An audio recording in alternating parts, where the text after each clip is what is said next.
Ambassador Bolton, I've also got you here, and you previously described Tulsi Gabbard as the worst cabinet-level appointment in history. What do you make, just to give everyone the context of your thoughts going into this, what do you make of this reporting that she was on that TSA list, even if it was briefly? Well, I think she hyperventilated about it, as your clip showed, to try and indicate she was being persecuted for criticizing the Biden-Harris administration. That's obviously incorrect, but it's part of her kind of performance art way of doing her job. Look, this underlines the absolute necessity for her and for all the top-level positions that require Senate confirmation to have a full-field FBI background investigation.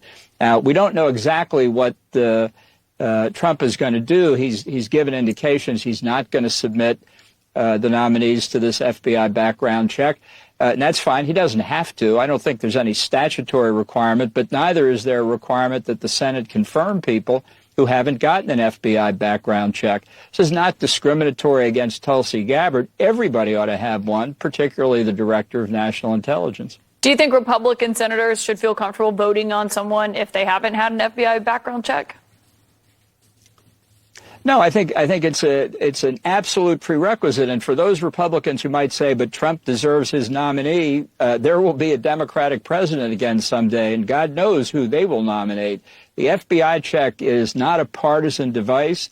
It's for the protection of the people of the United States to get whatever assurance they can that people in very sensitive positions have not been disloyal or disloyal to the country or so imprudent in their behavior that you don't want to trust them, in this case, with oversight over the nation's secrets. Can I get your take? Because we were just talking about all the announcements that came out tonight from Donald Trump. It was a flood of them for a lot of cabinet picks. One of them is a name that I believe you'll be familiar with, Sebastian Gorka. He was previously working in the White House before with NSC. He's someone who worked with Steve Bannon. He was forced out when General Kelly came in as the chief of staff.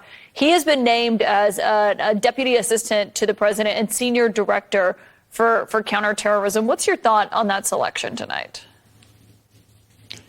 Well, Sebastian Gorka is a con man. I wouldn't have him in any U.S. government. Fortunately, it's not the highest position he had been mentioned for. But I don't think it's going to bode well for counterterrorism efforts when the NSC senior director is somebody like that. And this is why, obviously, everybody is now focusing on the top jobs.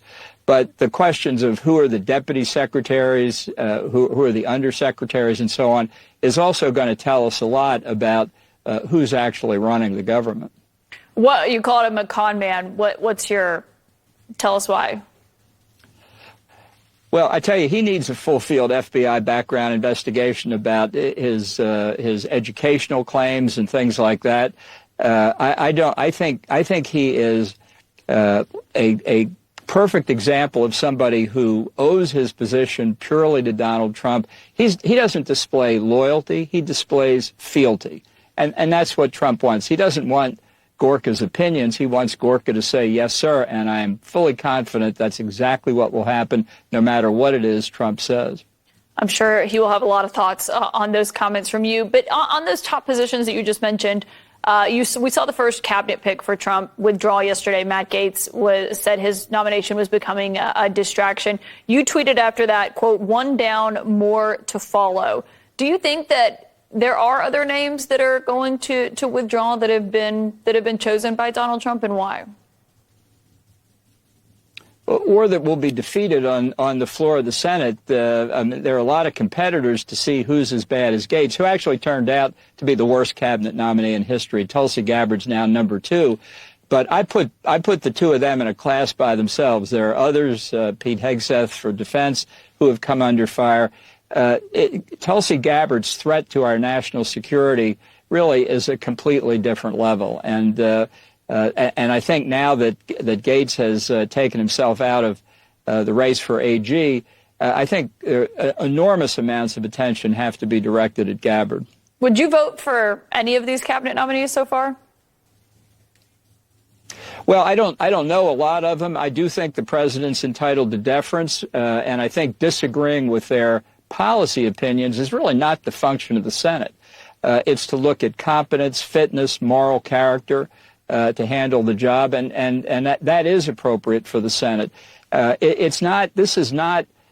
Shouldn't be an effort to stop Donald Trump to do what he did get a majority to do. For example, he said he wanted to abolish the Department of Education. People are pulling their hair out about that. Ronald Reagan said he wanted to abolish the Department of Education. I would certainly support it. I don't think it's a proper function for the federal government.